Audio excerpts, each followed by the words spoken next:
Kicking off with office.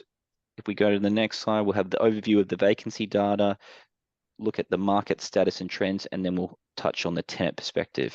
Thanks, Graham. Thanks, Ed. So this morning we had the release of the latest property market, PCA office market report, and the vacancies around the country as at 31 December, all of which are on the slide there. Overall, the Australian CBD vacancies remain pretty flat. It's increased from 13.6 to sort of 13.7%, with the non-CBD office vacancies stable at about 17.2%. You've got your CBD vacancies increasing in Sydney and Brisbane, mainly due to the addition of new supply, but it's remained flat in Melbourne at 18%, which has the highest vacancy across the country. Probably not a big surprise for many. Whilst Perth, Adelaide and Canberra all recorded declines in vacancy. Interestingly, the East Coast markets are forecasting new supply in each of these markets at over 5% of the current market size between sort of 2025 and 2028. It's ranging from sort of 21.1% in Canberra, almost 27% in Melbourne, and 48.1% in Sydney.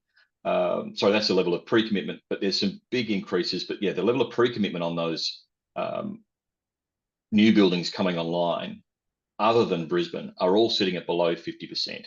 So this would indicate that there's further pain in terms of the landlord side and benefits to the tenant side from a vacancy perspective, unless we see a significant increase in demand or significant relocation into the CBDs, or alternatively, significant withdrawals from the market of additional stock. The flight to quality remains a main trend, and I'll talk about that a bit further. I think it'll be interesting to see what happens with the work from home changes in sentiment that's happening now. A lot of tenants have used that sort of feature in the last few years to reduce their occupancy, put space savings into better quality premises. And there's also a desire for the buildings that have better quality tenant amenity, such as end-of-trip facilities, wellness facilities, retail facilities and alike. It's been a mixture of attracting their staff back to the office, as well as a big driver of attracting and retaining staff generally. It's interesting to see the recent change in that sentiment around work from home, how that's going to increase occupancies around the city. Probably the market that stands to benefit most from that would be Melbourne. I think most of the other CBDs now are probably back to or greater than pre-pandemic levels. So that'll be an interesting one to see for the coming year. You'll see this sort of slide throughout the presentation on each of the market areas, but what we're looking at here is our barometer that we use in terms of a tenant unfriendly market balance versus to a tenant friendly market. And each of the presenters will sort of let you know where the individual sectors sit.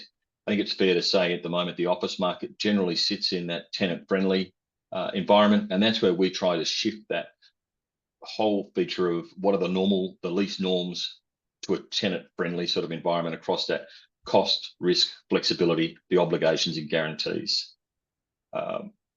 It's not always achievable, but you've got to ask the question. What you'll see, what I'm also going to cover on now are some of those trends. The flight to quality, a flight to value is probably another way of putting it as well. The vacancy rising in that secondary grade stock, the reuse of existing fit outs and tenant demand. They're probably the four key features we're seeing. It remains a tenant-friendly market across pretty much every market in Australia. This is compounded by the shallow depth of tenants in the market. There's fewer tenants competing for the same amount of space. Many tenants are still consolidating and reducing their footprint. This means landlords are well aware that vacancy is likely to remain stagnant or in fact increase in some markets for some time, and therefore they need to be competitive if they want to secure deals. It's a clear trend of that flight to quality. It's not just the better grade accommodation, it's better location and better amenity as well. When I'm saying now flight to value, a number of the high-end A grades are now being seen as being able to offer a comparable sort of level of quality at the same level of services, but may present a better value proposition across those markets. What this is seeing then is a rising vacancy across your secondary sort of stock. as tenants renew on reduced footprints and relocate to those better quality buildings, it's going to be challenging for those landlords of secondary buildings, particularly within non-core CBD locations. There's examples of pockets in Sydney that have had vacancy for 18 months and with tenant demand simply not there.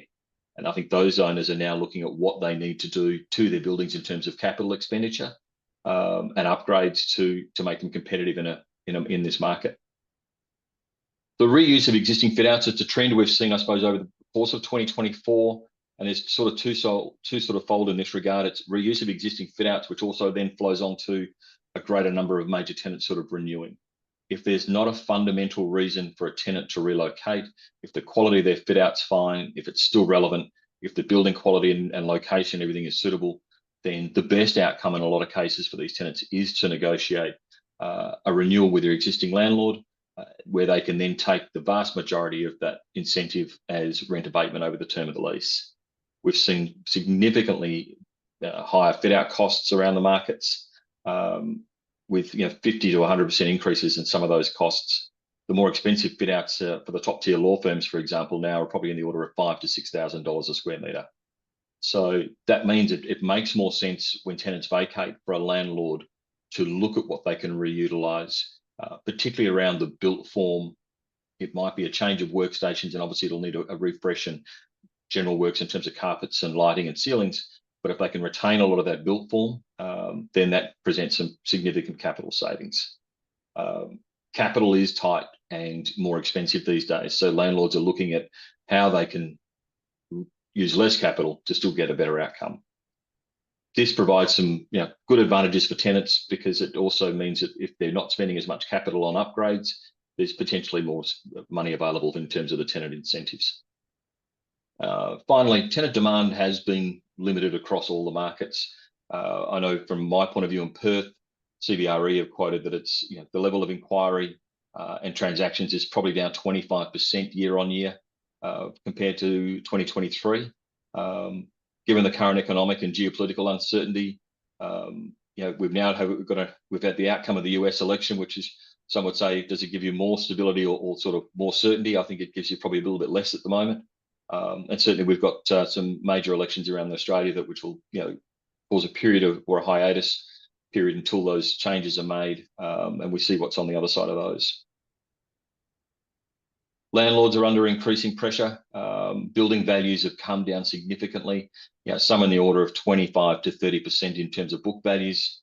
As I said, the availability of cheap capital for capital improvements, fit outs and alike is very limited.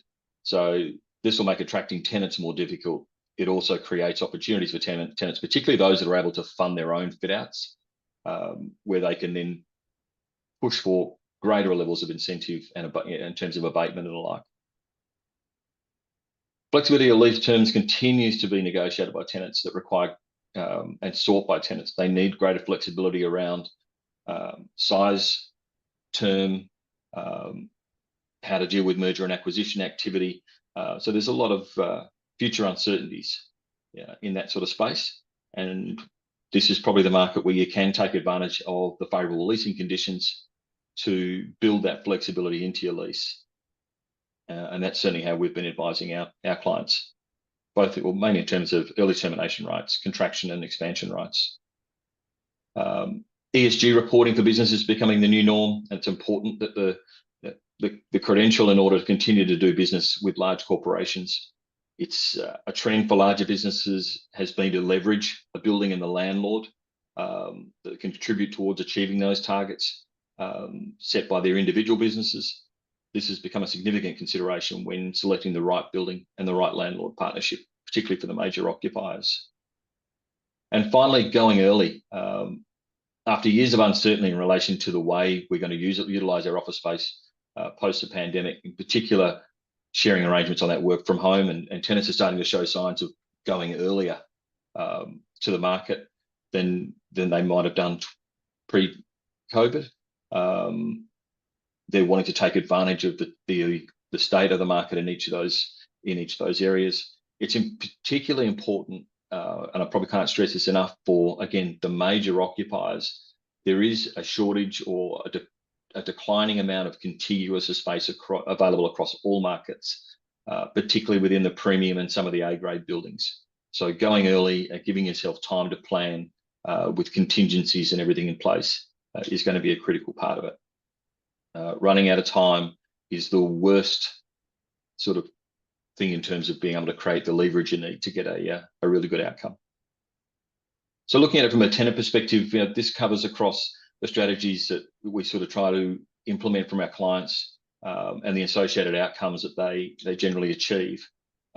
We continue to use this table in the different sectors and highlight the relevant strategies applicable to each, having regard to the current market conditions. For the office sector, our primary recommendation to clients is to focus on the strategies highlighted in orange: the portfolio optimization, review and reset, the lease restructure before expiry, and go big for substantial change and risk transfer. In terms of portfolio optimization, often tenants sign a lease and don't look at it again until closer to expiry. It gets put in the bottom drawer, and unless there's a question or a dispute, it just stays there until 6 months out from the lease expiry. Undertaking a review of the portfolio against current business requirements and market condition often presents a number of opportunities that can be leveraged to reset and restructure a lease in a portfolio. A good example is a legal firm that has traditionally been reactive to lease events. Following a recent review of their portfolio, the business has realised that many of their leases don't align with their business strategy and are generally unfavourable. The business has reset their offices in leases in Sydney, Brisbane, and in the process of doing so in Melbourne, moving to higher quality accommodation with a fit out that is better aligned to the business at a similar occupancy cost to a renewal. We had another client, sorry, I'll just go one more. We had another client in Perth that midway through their lease term decided it was a time to review it in terms of what the market looked like, what their needs were. And we were able to negotiate a significant reduction in their overall costs with an extension, a blend and extend type deal well in advance of lease expiry.